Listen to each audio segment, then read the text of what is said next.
इसके बाद बात करते हैं अगले अधिकार, शोषण के विरुद्ध अधिकार। सबसे पहले अपन ने पढ़ा था समानता का अधिकार, जो 14 से लेकर 18 तक अनुच्छेद में था। उसके बाद दूसरा है स्वतंत्रता के विरुद्ध या स्वतंत्रता का अधिकार 19 से लेकर 22 तक। और तीसरा अधिकार है शोषण के विरुद्ध अधिकार, अनुच्छेद 23 और 24। इसमें एक आ गया है कि किसी को भी जबरदस्ती मजदूरी नहीं करवाई जा सकती, बाल श्रम नहीं करवाया जाता, किसी छोटे बच्चे को कोई भी भारी काम नहीं करवाया जा सकता।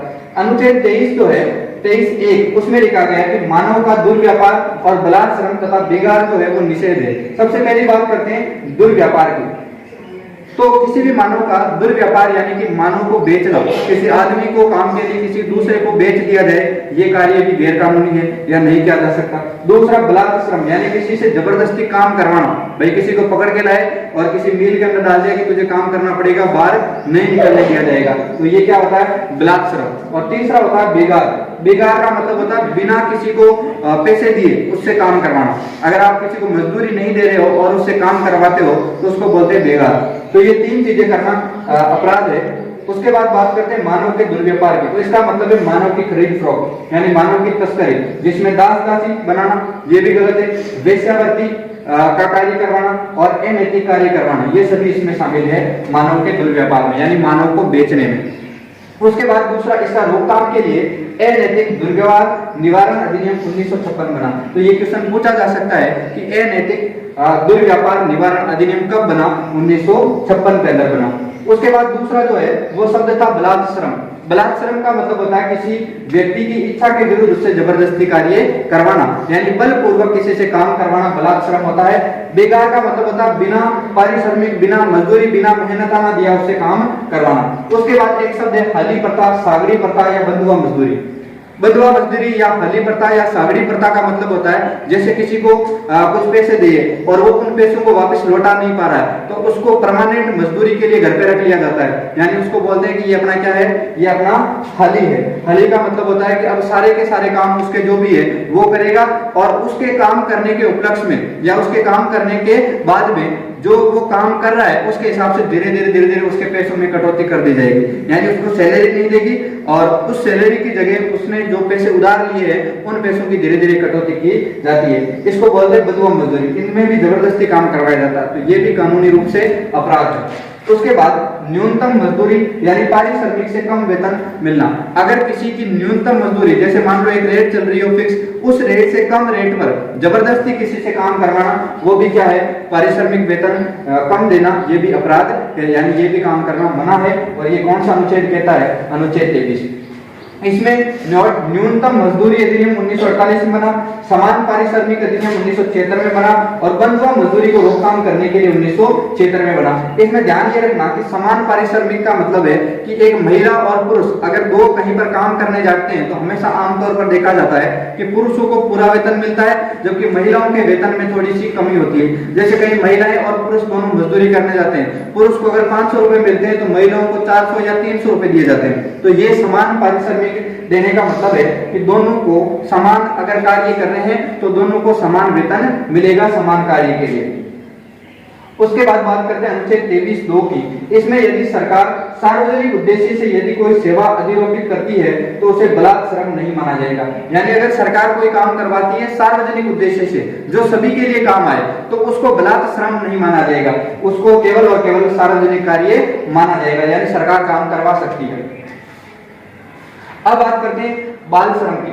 बाल श्रम का मतलब होता है कि किसी भी छोटे बच्चे से कार्य करवाना, यानी कि 14 वर्ष से कम आयु के बालक या बालिकाओं को खतरनाक या जोखिमपूर्ण काम करवाना क्या कार्य कानून में नहीं लगाया जा सकता। इसको क्या बोलते हैं, बाल श्रम बोलते हैं। और बाल श्रम क्या है, निषेध है, यानी कि कानूनी अपराध है। कानून के अंदर ये चार जो है वो अधिनियम इससे संबंधित बनाए गए। एक तो कारखाना अधिनियम 1948 में, ये एग्जाम में पूछा जा चुका है। कारखाना अधिनियम कब बनाया गया, 1948 के अंदर। दूसरा है बाल श्रम अधिनियम 1986 में बना और 2016 में इसमें संशोधन किया गया। बाल संरक्षण अधिनियम 2005 में बना, 2006 में सुप्रीम कोर्ट द्वारा निर्णय दिया गया कि बच्चों से घरेलू कार्य होटल, ढाबों पर कार्य नहीं करवा सकते।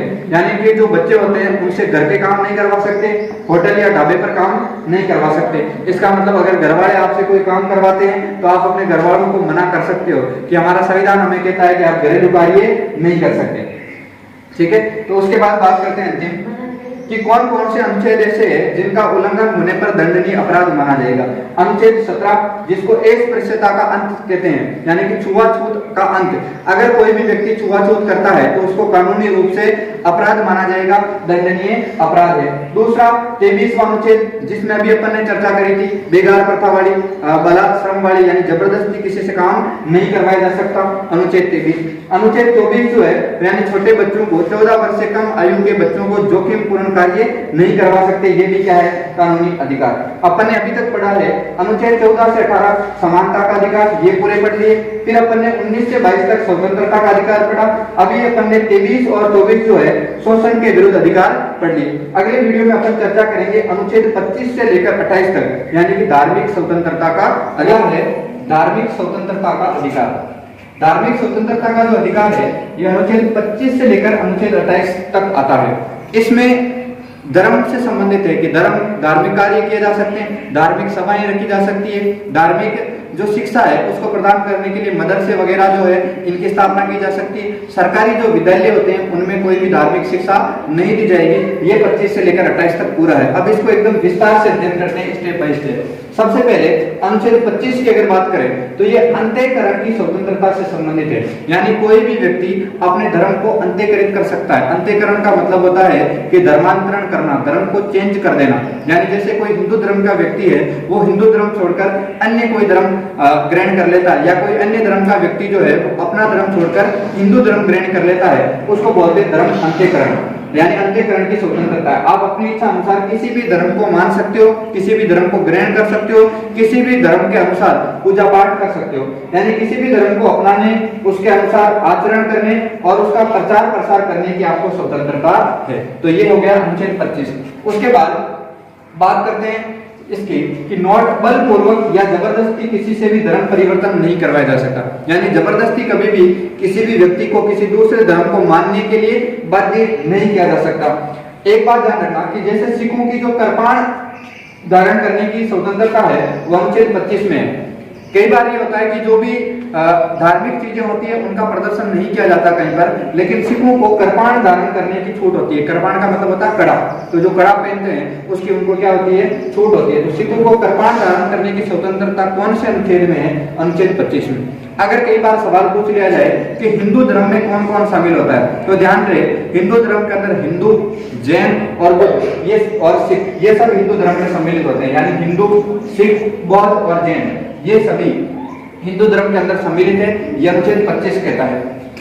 इसके बाद अगर बात करें धार्मिक स्वतंत्रता की, तो धार्मिक स्वतंत्रता पर निम्न आधार से प्रतिबंध लगाया जा सकता है, यानी किस आधार पर धार्मिक स्वतंत्रता पे प्रतिबंध लगा सकते हैं, रोक लगा सकते हैं। किस आधार पर, लोक व्यवस्था या सार्वजनिक व्यवस्था के आधार पर। लोक व्यवस्था या सार्वजनिक व्यवस्था का मतलब है कि अगर कहीं पर भी कोई ऐसी जगह है जहां पर ज्यादा लोग रहते हैं और वहां पर कोई जुलूस वगैरह निकलने वाला है और ऐसा अंदेशा हो कि वहां पर कुछ भी गलत होने वाला है, या कोई यात्रा निकल रही हो और उस समय गलत होने का अंदेशा हो, तो उस परिस्थितियों में उन पर प्रतिबंध लगाया जा सकता है। उसके बाद में स्वास्थ्य के आधार पर, मान लो कोई ऐसी प्रथा हो जो किसी धर्म के अंदर मान्य हो, लेकिन उस प्रथा की वजह से किसी का स्वास्थ्य बिगड़ रहा हो, तो ऐसा धार्मिक आचरण करने से भी प्रतिबंध होता है। तीसरा सदाचार या नैतिकता, यानी कोई सदाचार या अच्छाई के तौर पर या नैतिकता के आधार पर भी इसमें प्रतिबंध लगाया जा सकता है।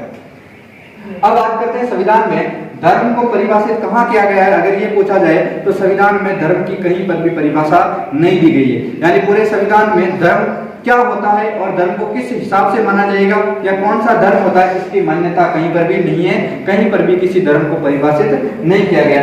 अगर अनुच्छेद 25 की बात करें तो ये व्यक्तिगत धार्मिक स्वतंत्रता प्रदान करता है, यानी प्रत्येक व्यक्ति व्यक्तिगत रूप से अपने धर्म को मान सकता है, अपने धर्म के हिसाब से आचरण कर सकता है।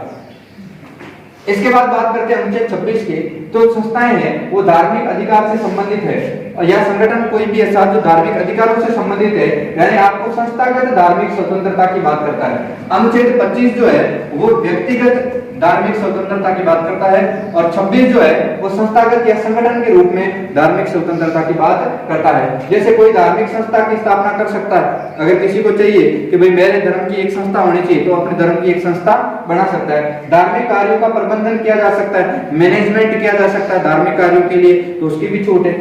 चल व अचल संपत्ति का अर्जन करने की स्वतंत्रता है, भाई धार्मिक कार्यों के लिए चल या अचल संपत्ति जैसे चंदा वगैरह उगाना है तो ये सारे काम भी कर सकता है। उसके बाद संपत्ति या विधि के अनुसार प्रशासन करने की स्वतंत्रता है, यानी कानून के हिसाब से अपने जो भी संपत्ति है उसका विधि के अनुसार प्रशासन कर सकता है, उसको चला सकता है जैसा भी उसका कानून कहता है। अब बात करते हैं अनुच्छेद 27 की, तो धार्मिक कार्यों का प्रबंधन करने की छूट है और करों से छूट भी मिलती है, यानी अगर आप कोई भी धार्मिक अनुष्ठान करते हो, धार्मिक कार्य करते हो तो उसके ऊपर टैक्स नहीं लगेगा, तो धार्मिक कार्य टैक्स फ्री होंगे। ये कौन सा अनुच्छेद कहता है? अनुच्छेद 27 कहता है।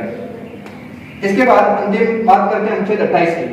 अनुच्छेद 28 एक जो है वो किसी भी सरकारी शिक्षण संस्थान में धार्मिक शिक्षा नहीं दी जा सकती, यानी अगर कोई भी गवर्नमेंट स्कूल है तो गवर्नमेंट स्कूल के अंदर धार्मिक शिक्षाएं प्रदान नहीं की जा सकती। यानी मान लो कोई गवर्नमेंट स्कूल है उसमें किसी धर्म विशेष को लेकर शिक्षा प्रदान की जाए तो वो कानूनी अपराध है, ऐसा नहीं किया जा सकता।